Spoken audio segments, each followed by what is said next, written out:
watch much of the hockey? Yeah. I mean, I watched some. It was good. It was fast. A lot of good players out on the ice. Do you hold your breath with your guys out there after seeing what happened to Theodore the first night? Yeah, I mean, it's part of it. You certainly don't want to see anybody get hurt. But. I feel like one of the coolest things about it is, like, obviously best players in the world, most skilled players in the world, but just how hard they're playing and defending, and like, I mean, that's got to be a really cool thing. I'm sure for a coach. I think it's like that all the time in those tournaments. You know, you get involved in Olympics, you get involved in World Cups. I mean, it elevates. You're playing for your country, so it's my, you know, recollection of it is that it gets up there. But it's certainly the skill and the physicality, the speed. It's on display for sure right now. Do you think there could be any positive effects for the guys who are in that tournament coming back into NHL action afterwards? It's a pretty wide open question that you're asking, right? Somebody comes back banged up, the answer is no, right? So, but I think that it could for some players, yeah. I think it probably depends on your tournament, how your team did, how you did, your health. There's lots of things that could factor into that question. Yeah.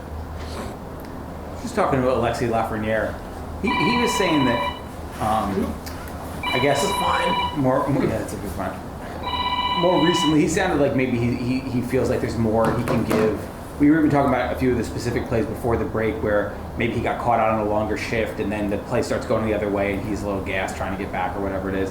How do you evaluate his game and specifically the growth in his all-around game and those plays? Like, is that kind of a learning moment where, you got to make sure you have shorter shifts, or are you seeing other things there? Well, those things get addressed on a regular basis, and I don't disagree with what he said. And so that's part of I think when your team gets dialed in on point, your shifts are at the right length, and you do have the gas to back check, or you are making the right reads on the forecheck in the offensive zone. Not speaking about him, but just in general, that's smart hockey. That's playoff hockey. That's the hockey that you need to play in order to be successful. So those are learning lessons, and they happen with everybody. Last year, it felt like he had so much stability. He was on that line pretty much all season. This year, you guys have had some trades and some turnover, so it's been a little, less consistent. Is that something maybe you're hoping in the second half to achieve a little more, and they could help him? Yeah, I mean, listen, he was on a good line. That line was effective for us. So even though there's some things that needed to be a little bit better with that line from a defensive standpoint, they also made the biggest impact in the game, and certainly had a third period that came out and sealed the deal for us. So that line has been good. I think as we move down the stretch here, we're going to need everybody, and certainly the guys that are out on the ice more, that find themselves on the power play or find themselves playing more minutes, and like Alexis, if you're the one, you brought him up, and so you're speaking of him. He's a big piece. Like, he's a big key down the stretch here for us. As are the guys coming back from the Four Nations. And that's probably the same with every team too. And we're in a dogfight. We're going to have to continue to battle, and you got to count on everybody. And certainly he will be a guy that we'll be counting on. Obviously, you have a few days here before your first game. You must, you have it mapped out. What did you need to get out of today and tomorrow? Today was just to get them back out on the ice. It's later in the day. I don't know everybody's particular travel schedule of when they came in and out, but everybody was here plenty of time, early in fact, and was the thought today with a little bit of a smaller group is just to get them out there, have some puck touches, some skating, some edge work, and then compete just a little bit and split and get some skill work in based on position, and not have them out there too long. It's the first thing really structurally that we've done as a team on their time off, so that we're not allowed to be a part of that. So hopefully they did some things, but I thought they looked pretty good. The touches were some of the touches were a little bit rusty, but for the most part the guys worked hard. And so today was just initiation back out onto the ice. Tomorrow we'll have a little bit of a different group, and we'll look to extend practice a little bit and then make it a little bit more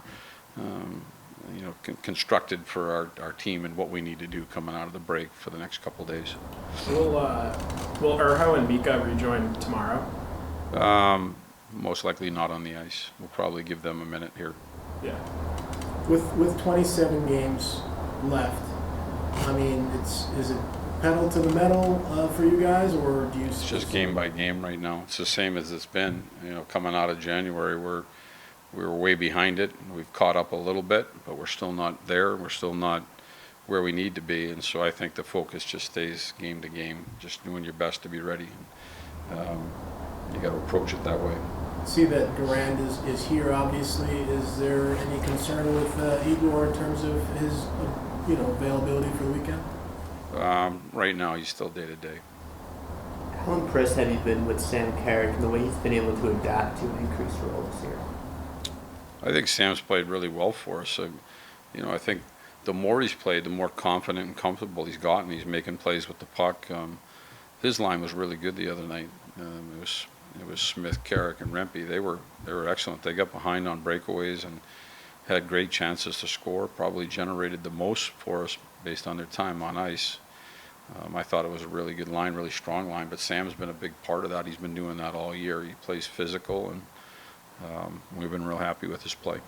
I wasn't in Columbus, so I didn't get a chance to ask you this, obviously. But Mika on the wing versus at center. I mean, have you figured out is that something that So you're we moved that around to try and get balance on our lines. We played the night before, and we did expend a lot of energy trying to win that game in the third period against Pittsburgh. Our guys pushed, and we leaned on some guys going into Columbus. That travel, you're getting in, you're going to bed at 2 or 3 in the morning, and you're playing a team that's fresh and ready, that's having a good year and playing well. We wanted to make sure that when we sent the lines over the board, we would be able to balance those lines for the entire game and get a lot of mileage out of everybody. And so we did our best to put lines together for that particular game, to just go play hockey, play high-tempo hockey, try to do it in 30, 40-second shifts and come back to the bench, have a positive impact in the game. And so that was the message on that day. It'll change once we get back and we assess. We'll see where it's at. We should be, for the most part, fairly fresh. We'll see where the guys are at coming back from the Four Nations. I thought the guys were, good out here today, and we'll put together a plan for the games coming out of the break. If I could ask you about Kaliev, he was out for a couple games. You put him in, he scores a goal. You have 13 forwards, like you're always saying, and only 12 can play. Right. But what have you seen from him, and what do you need to see from him going forward? So, again, a player that's missed a lot of time with injuries, come back and probably hasn't found his rhythm or his stride. And I will say that he's putting in the time away, he's putting in the extra time that he needs to in order to get himself up to speed. So, between what he's doing, between what we're doing in practice and the opportunity to play in games, he's trying to make the most of that, and he's working hard at it. And I do think that there was an impact in the game from him, and we've asked for him, we've identified a few things for him to continue to work on and look at inside of his game. I thought he was attacking with the puck, and the first goal is a perfect example. I thought he was heavier in those battles, competing for pucks, and he's a big kid, he's strong, and if he gets the opportunity, he's got a wicked release. And so if we can get that into play, that can be helpful for our team. Thanks, guys. See you tomorrow.